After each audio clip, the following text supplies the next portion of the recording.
আজকে আমরা দশম শ্রেণীর কোষে দেখি 13, ঠিক আছে, যেটা বীজগণিতের ভেদ চ্যাপ্টারের অন্তর্গত। হ্যাঁ, তো এর আজকে আমরা কিন্তু কোষে দেখি 13 আজকে আমরা পার্ট 6 কিন্তু করবো আজকে। হ্যাঁ, এর আগে আমরা পার্ট 1, 2, 3, 4 এবং 5 এই 5টা পার্টে আমরা মোট কিন্তু 12 অবধি অঙ্কগুলো কিন্তু করে দিয়েছি। ঠিক আছে, 12 অবধি কিন্তু আমাদের করা হয়ে গেছে। আজকে যেটা পার্ট 6-এ আমরা আলোচনা করব, পার্ট 6-এ আমরা আলোচনা করবো আজকে 13 থেকে। ঠিক আছে, এই 13 থেকে কিন্তু আমরা আলোচনা করব। তোমরা যদি পার্ট 1, 2, 3, 4, 5 এগুলো যদি না দেখে থাকো অবশ্যই দেখে নেবে। বিশেষ করে পার্ট 1টা তো দেখবেই, যেখানে আমরা কিন্তু একটু ভেদ সম্বন্ধে আলোচনা করেছি, যে ভেদের অঙ্কগুলো আমরা কীভাবে করতে পারি। ঠিক আছে, তো তোমরা অবশ্যই কিন্তু সেগুলো দেখবে। আমি অবশ্যই এই ভিডিও ডেসক্রিপশন বক্সে ওই ভিডিওগুলো লিঙ্ক দিয়ে রাখবো, তোমরা একটু দেখে নেবে। ঠিক আছে, এবার আমরা কিন্তু আজকে 13 নম্বর শুরু করছি। 13 থেকে কিন্তু আমরা পার্ট 6-এ শুরু করছি। তো চলো দেখি 13 নম্বর অঙ্কতে কী আছে না। বলেছে যে চোঙের আয়তন ভূমির ব্যাসার্ধের দৈর্ঘ্যের বর্গের এবং উচ্চতার সঙ্গে যৌগিক ভেদে আছে। ঠিক আছে, দুটি চোঙের ভূমির ব্যাসার্ধের দৈর্ঘ্য অনুপাত 2:3 এবং তাদের উচ্চতার অনুপাত 5:4 হলে ওদের আয়তনের অনুপাত নির্ণয় করো। তাহলে চোঙের যে আয়তন, যেটা ভূমির ব্যাসার্ধের বর্গের সঙ্গে আছে সরলভেদে, আর উচ্চতার সঙ্গে কিন্তু সরলভেদে আছে, এটা কিন্তু সরলভেদে আছে। হ্যাঁ, তো ভূমির ব্যাসার্ধ আমরা কিছু একটা ধরে নেবো, আয়তনটা ধরে নেবো, আর উচ্চতাটা ধরে নেবো। দিয়ে বলেছে দুটি চোঙের ভূমির ব্যাসার্ধের দৈর্ঘ্যের অনুপাত 2:3 এবং তাদের উচ্চতার অনুপাত 5:4 হলে ওদের আয়তনের অনুপাত কত হবে। তারপরে আমরা কি করব, প্রথম চোঙের ক্ষেত্রে ভূমির ব্যাসার্ধ হচ্ছে 2a ধরে নিলাম, আর দ্বিতীয় চোঙের 3a, আর প্রথম চোঙের উচ্চতা 5b ধরে নিলাম, দ্বিতীয় চোঙের উচ্চতা 4b। দিয়ে এই যে উচ্চতা ব্যাসার্ধগুলোকে আমরা এই সূত্রতে কিন্তু ভরবো। তাহলে ফার্স্টে আমরা ধাপে ধাপে করি। আগে ফার্স্টে আমরা কিন্তু আয়তনটাকে ধরবো, যে ধরি, এটা আমরা কিন্তু করছি আজকে 13 নম্বর। ধরি চোঙের আয়তন, যেটা আমরা ভি ধরলাম। ঠিক আছে, এবং চোঙের ব্যাসার্ধ, ঠিক আছে, যেটা ভূমির ব্যাসার্ধ বলা হয়, ভূমির ব্যাসার্ধ লিখবে। ঠিক আছে, ভূমির ব্যাসার্ধ এটাকে আমরা আর ধরলাম, ও চোঙের উচ্চতা, উচ্চতাকে আমরা কী ধরলাম, এইচ ধরলাম। ঠিক আছে, তোমরা নিজেদের মতো যা করে ধরতে পারো, তোমাদের মনে হয় ABC ধরবো তবু ধরতে পারো। আমি কিন্তু ভি ধরলাম, আর ধরলাম, আর এইচ ধরলাম। তাহলে বলেছে নাকি যে আয়তনটা তার ব্যাসার্ধের বর্গের এবং উচ্চতার সঙ্গে যৌগিক ভেদে আছে। লিখব যে অতএব V is proportional two r²h। ঠিক আছে, যেখানে আর এইচ প্রত্যেকে কিন্তু পরিবর্তনশীল। ঠিক আছে, তোমরা যদি এখানে কেটে কেটে করতে, যে এখানে লিখতে যেরকম, যে এখানে V is proportional two r² এবং V is proportional two H, ঠিক আছে, লিখে তারপর যদি যৌগিক ভেদে উপপাদ্য থেকে পাই, তখনই কিন্তু এটা করা যেত, যে V is proportional two r²h। এইভাবে লিখলেও কিন্তু অঙ্কটা হতো। যাই হোক, আমি সরাসরি কিন্তু লিখে দিলাম V is proportional two r²h। ঠিক আছে, তাহলে বা ভি সমান সমান কে ইন্টু r²h। কে সমান সমান কি, যেখানে কে সমান সমান অশূন্য কি ধ্রুবক।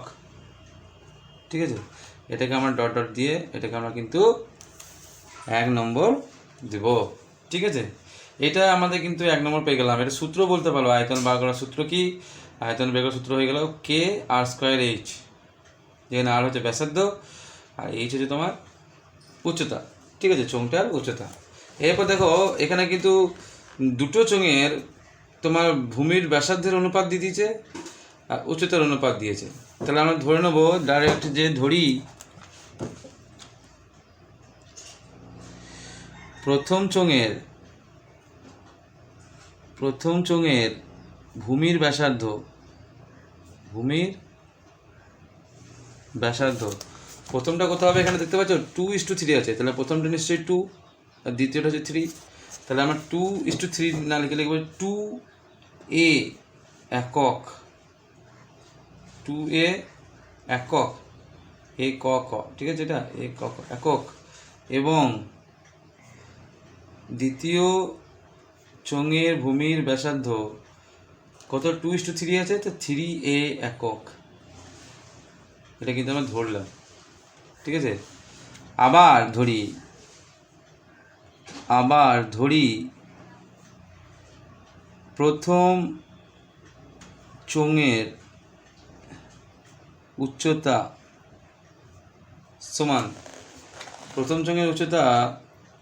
সমান, কি ধরবো, দেখো প্রথম চোঙে দেওয়া আছে 5 আর দ্বিতীয় চোঙে দেওয়া হচ্ছে 4, তাহলে 5b, আমরা 5b লিখছি, হ্যাঁ 5b একক, এবং দ্বিতীয় চোঙের উচ্চতা, এটা 5:4 আছে, তাহলে এটা যাবে 4b একক। তাহলে প্রথম চোঙের ব্যাসার্ধ আমরা পেলাম 2a আর প্রথম চোঙের উচ্চতা পেলাম আমরা 5b, তাহলে ওর আয়তন কত হবে প্রথম চোঙের, তাহলে অতএব প্রথম চোঙের আয়তন বের করার যে ফর্মুলাটা আমরা পেলাম, সেই ফর্মুলাটা কি পেলাম না, v = k × r²h, তাহলে k × r², আর মানে হচ্ছে ব্যাসার্ধ, তাহলে প্রথম চোঙের ব্যাসার্ধ কোনটা 2a, তাহলে 2a তার স্কোয়ার ইন্টু h কত পেলাম আমরা, প্রথম চোঙের h 5b ঘন একক। তারপর লিখবো আবার লিখি দ্বিতীয় চোঙের আয়তন k ইন্টু দ্বিতীয় চোঙের ব্যাসার্ধ হচ্ছে 3a তার স্কোয়ার ইন্টু দ্বিতীয় চোঙের উচ্চতা হচ্ছে তোমার 4b ঘন একক, ঠিক আছে। তাহলে এখন প্রথম চোঙের আয়তন ইস্টু দ্বিতীয় চোঙের আয়তন কত হবে না, এইটা ইস্টু এটা হয়ে যাবে, হ্যাঁ কি না, তো লিখবো যে অতএব প্রথম চোঙের আয়তন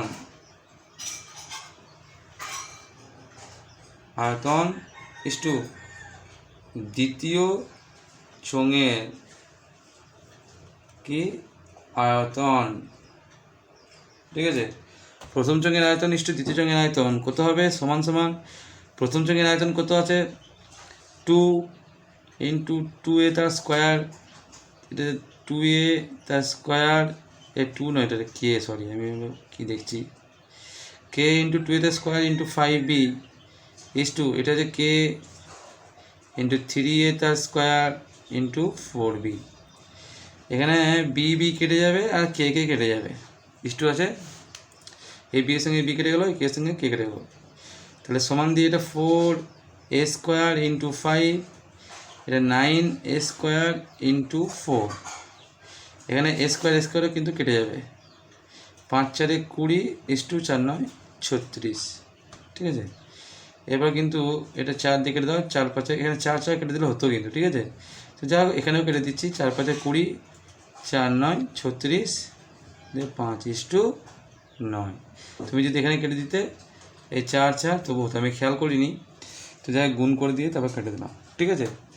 তো যাই হোক এটা হলো আমাদের এখন অনুপাতটা কত পেলাম 5:9, এটা হচ্ছে আমাদের কিন্তু আমাদের 13 নম্বরের অঙ্কটা, ঠিক আছে। এরপরে আমরা চলে যাব 14 নম্বর অঙ্কতে। 14 নম্বর অঙ্কতে কী আছে দেখে নাও, বলেছে 5 লাখ গ্রামের কৃষি সমবায় সমিতি একটি ট্রাক্টর ক্রয় করেছে। আগে বলছে নাকি 2400 বিঘা জমি চাষ করতে লাঙল দিয়ে 25টা লাঙল দিয়ে চাষ করতে 36 দিন লাগতো। 2400 বিঘা জমি 25টা লাঙল 36 দিন লাগতো আগে। এখন বলছে অর্ধেক জমি কেবল ট্রাক্টরটা দিয়ে 30 দিনে চাষ করা যায়। এখন অর্ধেক জমি কেবল একটা ট্রাক্টর দিয়ে 30 দিনেই চাষ হয়েছে। অর্ধেক জমি মানে 2400 বিঘা জমি আছে, তার অর্ধেক হচ্ছে 1200 বিঘা জমি, ঠিক আছে, 30 দিনে চাষ করা যাচ্ছে। বলছে একটা ট্রাক্টর কয়টা লাঙলের সমান কাজ করে তা ভেদ তত্ত্ব প্রয়োগ করে আমরা নির্ণয় করব। তাহলে প্রথমে আমরা কিন্তু এগুলো ধরবো, বিঘাটাকে ধরবো, লাঙল সংখ্যাটাকে ধরবো, আর কি ধরবো, দিন সংখ্যাটাকেও কিন্তু আমরা ধরবো। তাহলে লিখবো যে ধরি মোট জমি বা জমির পরিমাণ, মোট জমির পরিমাণ, যেটাকে আমরা বি ধরলাম, বিঘা বলে বি ধরলাম, ঠিক আছে। আবার তোমার লাঙল সংখ্যা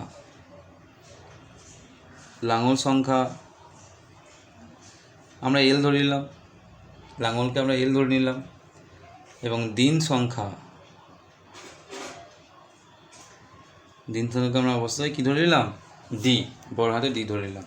তোমাদের যা সুবিধা হবে তোমরা ধরবে, তোমাদের সুবিধা ABC হয় তবে ABC ধরতে পারো, কোনো নিয়ম নয়, ঠিক আছে। এরপর আমাদের কিন্তু এখন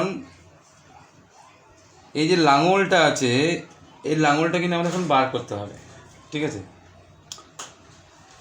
তো লাঙলের সঙ্গে জমির কি সম্পর্ক থাকে? লাঙলের সঙ্গে জমির সরল ভেদ সম্পর্ক। এখানটায় যদি কারোর দিন একই থাকে, দিনটা না বাড়াবে না কমাবে, দিনটা একই রেখে দিয়েছে, তাহলে কারোর জমি যদি বেড়ে যায় তাহলে লাঙলটা কিন্তু বাড়াইতে হবে, কারোর জমি যদি কমে যায় তাহলে লাঙলটা কিন্তু কমাইতে হবে। তাহলে লাঙলের সঙ্গে দিনের কিন্তু কি, লাঙলের সঙ্গে জমির কী সম্পর্ক? সরল সম্পর্ক, ঠিক আছে, সরল ভেদ সম্পর্ক। আবার লাঙলের সঙ্গে দিন সংখ্যা কী সম্পর্ক? এর সঙ্গে এর কিন্তু ব্যস্ত ভেদ সম্পর্ক, ঠিক আছে। ধরো কোনো ব্যক্তির জমি ফিক্সড হয়ে গেছে, জমিটা কিন্তু বাড়বেও না কমবেও না। এবার সে যদি বেশি লাঙল লাগিয়ে দেয় ওই জমিতে তাহলে কম দিন লাগবে, আবার যদি কম লাঙল নিয়ে যায় ওই জমিতে তাহলে কিন্তু বেশি দিন লেগে যাবে। তাহলে এটা ব্যস্ত ভেদ সম্পর্ক, ঠিক আছে। তো লিখবো যে এখানে L is proportional to B এবং L is proportional to 1/D, ঠিক আছে। তাহলে অতএব যৌগিক ভেদের উপপাদ্য থেকে পাই,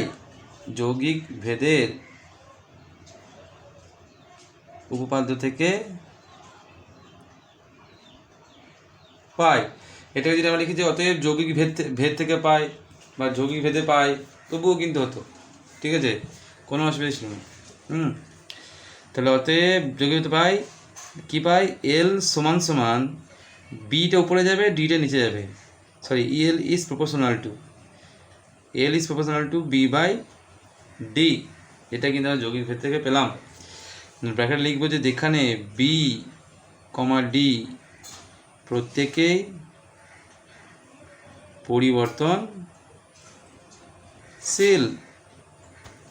পরিবর্তনশীল, ঠিক আছে। তাহলে বা এল সমান কী হবে? K ইন্টু B/D, মানে কে যেখানে কে সমান কি? অশূন্য ধ্রুবক।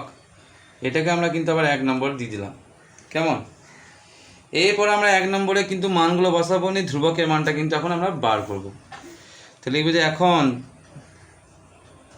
1 নম্বরে এল সমান, লাঙল সমান কত বসাবো? 25টা লাঙল, তাহলে 25। বি সমান জমি, প্রথমে জমি কত ছিল? 2400 বিঘা, তাহলে 2400। আর ডি মানে কদিন লাগতো? 36 দিন, তাহলে ডি সমান 36 বসাই। তাহলে 1 নম্বর আমরা কী বসাচ্ছি? এল মানে 25, বি সমান 2400 এবং ডি সমান কত? 36 বসাচ্ছি। তা দেখতেই পাচ্ছ তোমরা, এল সমান অতএব এল এর জায়গায় আমরা লিখবো 25 সমান কে জায়গায় কে থাকবে, B/D, তার মানে 2400/D, ডি মানে হচ্ছে তোমার 36। 6 দিয়ে কেটে দাও, 6 6 36, 6 400, ঠিক আছে। এটা তোমার কেটে যাবে 5 দিয়ে, তো 25 দিয়ে কেটে যাবে, প্রথমে 5 দিয়ে কাটো, কম কাটো, 5 5 25, এটা 5 এটা 40, এটা 0, এটা 5 দিয়ে কাটলাম 25, এটা 5 দিয়ে কাটলাম 80, হলো। এরপর আমরা কী করবো? এটাকে আবার 5 দিয়ে কাটবো, 5 একে 5, এটা 5 একে 5, 6 30, 5 16 80, এটা আমরা 2 দিয়ে কাটলাম, 2 3 6, এটা 2 দিয়ে কাটলাম, 2 8 16, হলো। তাহলে এইখানটায় আমরা যেটা পেলাম কেটে বেটে, সেটা কি পেলাম, বা 1 সমান সমান 8কে কে সঙ্গে 8 গুণ হবে বাই 3। তাহলে বা 8কে নিচে কিছু নেই মানে 1 আছে, তাহলে 8কে সঙ্গে 1 গুণ হয়ে যাবে না, 8কে সমান 3 সঙ্গে কে গুণ হয়ে যাবে না 3, বা কে সমান সমান 3/8। তাহলে কে এর মান পেলাম আমরা কিন্তু 3/8। তাহলে লিখবো যে আবার 1 নম্বরে কে সমান সমান 3/8, আর বিঘাটা বলেছে অর্ধেক জমি, তার মানে 1200, ঠিক আছে। মোট বিঘা ছিল 2400 আগে, তা সেটা কিন্তু অর্ধেক হয়ে গেছে, তাহলে 1200, ঠিক আছে। আর 30 দিনে চাষ করা হয়েছে, তা 30 দিন, তো ডি হচ্ছে তোমার 30 বসায়, ঠিক আছে। তাহলে কটা লাঙল লাগছে আমি দেখি এবার। 30 দিনে 1200 বিঘা জমি চাষ করবো, কটা লাঙল লাগছে আমি দেখবো। যেখানে কে এর মান 3/8, তাহলে লিখবো যে অতএব এল সমান সমান, দেখো 1 নম্বর দেখতে পাচ্ছ এখানে কী লেখা আছে, কে ইন্টু বি/ডি। তাহলে কে জায়গায় আমরা লিখবো 3/8 ইন্টু বি/ডি, বি এর জায়গায় লিখবো 1200 ইন্টু ডি এর জায়গায় লিখবো আমরা 30। এর 0 0 কেটে গেল, 3-এর সঙ্গে 3টে কেটে গেল, এটা কেটে গেল তোমার 8 থেকে 8, 4 8/40, ঠিক আছে। তাহলে বা এল সমান সমান হয়ে গেল তোমার 15। তাহলে লাঙল কটা, 15টা লাঙল লাগবে যদি আমি 30 দিনে 1200 বিঘা জমি চাষ করি। তাহলে 30 দিনে 1200 বিঘা জমি একটাই ট্রাক্টর চাষ করে দিয়েছে। তাহলে বলতে পারি যে অতএব একটা ট্রাক্টর 15টি লাঙলের সমান কাজ করে, ঠিক আছে। এটা আমরা কিন্তু বলতে পারি, বুঝতে পারলাম। এটাই কিন্তু আমাদের ছিল, এটা 14 নম্বর অঙ্কটা, কেমন। এরপর আমরা চলে যাব 15 নম্বর অঙ্কতে। 15 নম্বর অঙ্কতে কী বলেছে, বলেছে গোলকের আয়তন তার ব্যাসার্ধের দৈর্ঘ্যের ত্রিঘাতের সঙ্গে সরলভেদে পরিবর্তিত হয়, মানে সরলভেদে আছে আর কি, এবং গোলকের পৃষ্ঠতলের ক্ষেত্রফল তার ব্যাসার্ধের দৈর্ঘ্যের বর্গের সঙ্গে সরলভেদে পরিবর্তিত হয়। তাহলে আয়তনটা ব্যাসার্ধের ত্রিঘাতের সঙ্গে, আর গোলকের বক্রতলের ক্ষেত্রফলটা তার ব্যাসার্ধের বর্গের সঙ্গে সরলভেদে আছে, ঠিক আছে। তাহলে প্রমাণ করব যে গোলকের আয়তন তার বর্গ, গোলকের আয়তনের বর্গ তার পৃষ্ঠতলের ক্ষেত্রফলের ঘনের সঙ্গে সরলভেদে থাকবে। এটা আমরা কিন্তু এখন প্রমাণ করব। কী প্রমাণ করবো আমরা, যে গোলকের আয়তনের বর্গটা তার কিন্তু পৃষ্ঠতলের ক্ষেত্রফলের ঘনের সঙ্গে সরলভেদে আছে। ঘন মানে হচ্ছে কিউ, ঠিক আছে। তাহলে আগে আমরা ধরি, ধাপে ধাপে আমরা করবো। এখন প্রথমে আমরা সব ধরে নিয়েছি আগে, যে ধরি 15 নম্বর দেখে নাও। ধরি গোলকের আয়তনটাকে আমরা ধরে নিচ্ছি ভি। তারপর গোলকের ব্যাসার্ধকে আমরা ধরছি আর, বড় হাতে আর ধরে নিলাম, এটা বড় হাতে আর ধরেছি, ঠিক আছে। আর গোলকের বক্রতলের ক্ষেত্রফল বা পৃষ্ঠতলের, এখানে পৃষ্ঠতল দিয়েছে তো, তাহলে আমরা পৃষ্ঠতলই লিখব, ঠিক আছে। পৃষ্ঠতলের ক্ষেত্রফল সমান এ ধরলাম, এরিয়ার জন্য এ ধরলাম, ঠিক আছে। তাহলে গোলকের পৃষ্ঠতলের ক্ষেত্রফল এ পেয়েছি, ব্যাসার্ধ পেয়েছি আর, এবং গোলকের আয়তন পেয়েছি আমরা ভি। তাহলে এখন ভি কি আছে বলেছে না, ভি বলেছে ইজ প্রপোর্শনাল টু আর এর ত্রিঘাতের সঙ্গে আছে, মানে ব্যাসার্ধের ত্রিঘাতের সঙ্গে সরলভেদে আছে। তাহলে v is proportional to r cube, তাহলে বা ভি সমান সমান কে ইন্টু আর কিউ, যেখানে কে সমান সমান অশূন্য ধ্রুবক, ঠিক আছে। তাহলে ভি এর মান পেলাম আমরা কে আর কিউ। তাহলে বা ভি স্কোয়ার সমান কী হবে না কে ইন্টু আর কিউ তার কিন্তু স্কোয়ার হয়ে যাবে। এখানে লিখে দেবো আমরা উভয় পক্ষে বর্গ করে পাই। এবার আমরা কেন উভয় পক্ষে বর্গ করলাম তা একটু পরে তোমরা কিন্তু জানতে পারবে, ঠিক আছে। কিন্তু এখন দেখো আমরা কিন্তু উভয় পক্ষে কিন্তু কী করে দিলাম, বর্গ করে দিলাম, ঠিক আছে। তাহলে বা ভি স্কোয়ার সমান স্কোয়ার যদি ঢুকানো হয় তাহলে হয়ে যাবে K square into R to the power 6, ঠিক আছে। এটা কিন্তু আমরা ভি স্কোয়ারের মানটা কিন্তু আমরা পেয়ে গেলাম, ঠিক আছে। এবার দেখো পৃষ্ঠতলের ক্ষেত্রফলের সঙ্গে ব্যাসার্ধের একটা সম্পর্ক দিয়েছে, লিখবো যে আবার কি দিয়েছে বলেছে নাকি যে পৃষ্ঠতলের ক্ষেত্রফল তার ব্যাসার্ধের বর্গের সঙ্গে সরলরেখাতে পরিবর্তিত হয়। তাহলে পৃষ্ঠতলের ক্ষেত্রফল মানে হচ্ছে তোমার এ ইজ প্রপোর্শনাল টু ব্যাসার্ধের বর্গের সঙ্গে, তাহলে s proportional to r square, বা এ সমান k one into r square. K one হচ্ছে তোমার ধ্রুবক, ঠিক আছে। কে ওয়ানটাকে আমরা ধ্রুবক ধরবো, এখানটায় কে তো ধরতে পারবো না, তো লিখবো যেখানে কে ওয়ান সমান সমান হচ্ছে অশূন্য ধ্রুবক, ঠিক আছে। কে ওয়ান সমান সমান অশূন্য ধ্রুবক। তাহলে এখানে আমরা কিন্তু আবার উভয় পক্ষে ঘন করে দিচ্ছি আমি, তাহলে এটা হয়ে যাবে এ কিউ সমান k one into r square তার কিন্তু কিউ। এখানে লিখে দেবো উভয় পক্ষে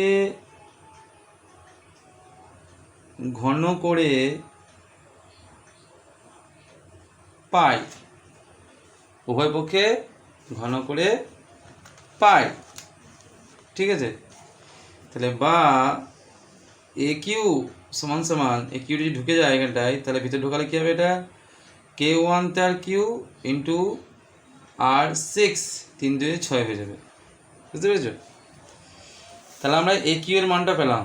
এখানে আমরা আবার ঘন করেছি, এখানে আমরা কিন্তু বর্গ করেছি, আয়তনটাকে আমরা বড় করেছি, ক্ষেত্রফলটাকে ঘন করেছি। কেন করেছি, কারণ এখানে বলেছে যে প্রমাণ করি যে গোলকের আয়তনের বর্গ মানে আয়তনকে আমরা কিন্তু আয়তনকে ভি ধরেছিলাম, ঠিক আছে। আয়তনকে আমরা ভি ধরেছিলাম, ওই জন্য আয়তনকে বর্গ করলাম, হ্যাঁ। তার পৃষ্ঠতলের ক্ষেত্রফলের ঘনের সঙ্গে পৃষ্ঠতলকে আমরা এ ধরেছিলাম, ক্ষেত্রফলটাকে ওই জন্য আমাকে ঘন করলাম মানে কিউ করলাম। নেব যে নাকি যে এটা সরল ভেদে আছে তা দেখাতে হবে। এরা কিন্তু কি আছে, সরল ভেদে আছে, মানে ভি স্কোয়ার আর এ কিউ এরা কিন্তু সরল ভেদে আছে, তোমাকে এটা কিন্তু দেখাতে হবে। তাহলে কেউ যদি সরল ভেদে থাকে তাহলে আমরা কী করে বলতে পারি যে তারা সরল ভেদে আছে, না আমরা তাকে বাই করব, বাই করে যদি তারা ধ্রুবক চলে আসে বাই করার পরে তাহলে বলবো যে হ্যাঁ তারা কিন্তু সরল ভেদে আছে। তাহলে আমরা এখন ভি স্কোয়ারকে বাই করবো কি দিয়ে, এ কিউ দিয়ে, ঠিক আছে। তাহলে আমরা লিখবো যে এখন v square by A cube, ঠিক আছে। V square by A cube সমান সমান কী বেরোবে, সমান সমান বেরোবে তোমার v square by A cube সমান সমান ভি স্কোয়ারের মানটা উপরে দেবো, ভি স্কোয়ারের মানটা হচ্ছে K square into R to the power 6 by A Q নিচে আছে, এটা K one Q into R to the power 6, ঠিক আছে। হলো, এবার আর 6 কেটে যাবে, তাহলে এটা যাবে K square by K one তার কিউ, তার মানে কিন্তু এটা ধ্রুবক, তার মানে কিন্তু এটা কী চলে এলো, ধ্রুবক চলে এলো এটা। তাহলে আমরা v square by A cube করলাম, মানে আয়তনের বর্গক্ষেত্রের ক্ষেত্রফলের ঘন দিয়ে ভাগ করলাম, বাই করলাম আর ধ্রুবক পেলাম। তাহলে ধ্রুবক পেয়ে গেলাম, তাহলে আমি বলবো যে অতএব ভি স্কোয়ার বা এরকম ভাষা দিয়ে লিখে দেবো, অতএব লিখবো যে গোলকের আয়তন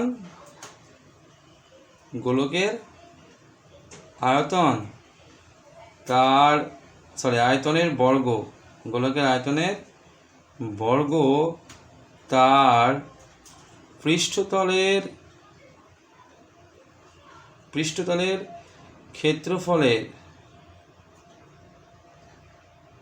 ঘনের সঙ্গে সরলভেদে আছে, প্রমাণিত। ঠিক আছে, এটা আমরা কিন্তু ভাষা দিয়ে লিখে দিলাম। কেউ যদি ভাবে যে আমি শর্টকাট এটা লিখবো যে অতএব v square is proportional to a cube, যে ব্যাকে লিখে দিল প্রমাণিত, তবুও কিন্তু হবে, এটাও কিন্তু হবে। আবার কেউ যদি ভাষা দিয়ে লেখে তবুও কিন্তু হবে। এই দুটোর মধ্যে কিন্তু একটা লিখবে, হ্যাঁ, এটা দুটো একসঙ্গে লিখে দিও না। কেউ যদি v square is proportional to a cube প্রমাণিত করে দেয় তবু হবে। আর কেউ যদি এইভাবে লিখে যে গোলকের আয়তন, এখানে দিল অতএব গোলকের আয়তন বর্গ, গোলকের আয়তনের বর্গ তার পৃষ্ঠত ক্ষেত্রফলের ঘনের সঙ্গে সরলভেদে আছে প্রমাণিত, তবুও কিন্তু তার হবে। ঠিক আছে, দুটোই কিন্তু অ্যান্সার এখানটা লেখা যাবে। হয়েছে?